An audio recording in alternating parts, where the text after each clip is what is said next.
নিরাপত্তা বিষয়টা তো আমরা নিশ্চিত করার চেষ্টা করতেছি, সব কিছু তো আমাদের হাতে নাই। তো আমাদের ছেলেরা রাউন্ড দ্য ক্লক এখানে আছে, কাজ করতেছে। আর যাদের দায়িত্ব কাজ করার স্টেজ বানানোর মাইকের কাজ যেগুলো সেগুলো চলতেছে। তো দেখতে পাচ্ছ, এটা আমার তো বিবরণ দেওয়ার কিছু নাই। তো জানার কিছু সেটা বলো। নিরাপত্তা নিয়ে এই মুহূর্তে তো পুরো জাতি তো একটা শঙ্কার মধ্যে আছে, শুধু একটা নিরাপত্তা না, আমাদের পুরো জাতিতে একটা একটা একটা শঙ্কার মধ্যে আমরা আছি প্রতিটা মুহূর্তেই। তো নিরাপত্তা যতটুকু এনশিওর করা দরকার আমরা চেষ্টা করতেছি, বাকিটা আল্লাহর হাতে। সহযোগিতা কেমন করা হচ্ছে বলতে পারবো না, তবে অসহযোগিতা নাই।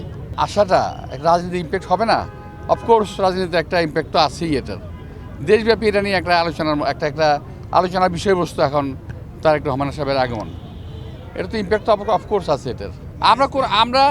আমরা কোনো পরিকল্পনা, শোনো, লাখো মানুষের সমাগমের পরিকল্পনা আমরা করি নাই।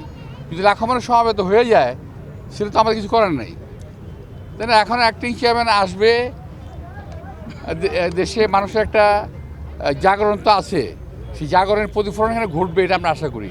কিন্তু এটার জন্য যে আমাদের খুব একটা মানে ওই যে মানুষ আনার পরিকল্পনা, সেমন কোনো পরিকল্পনা আমাদের নাই।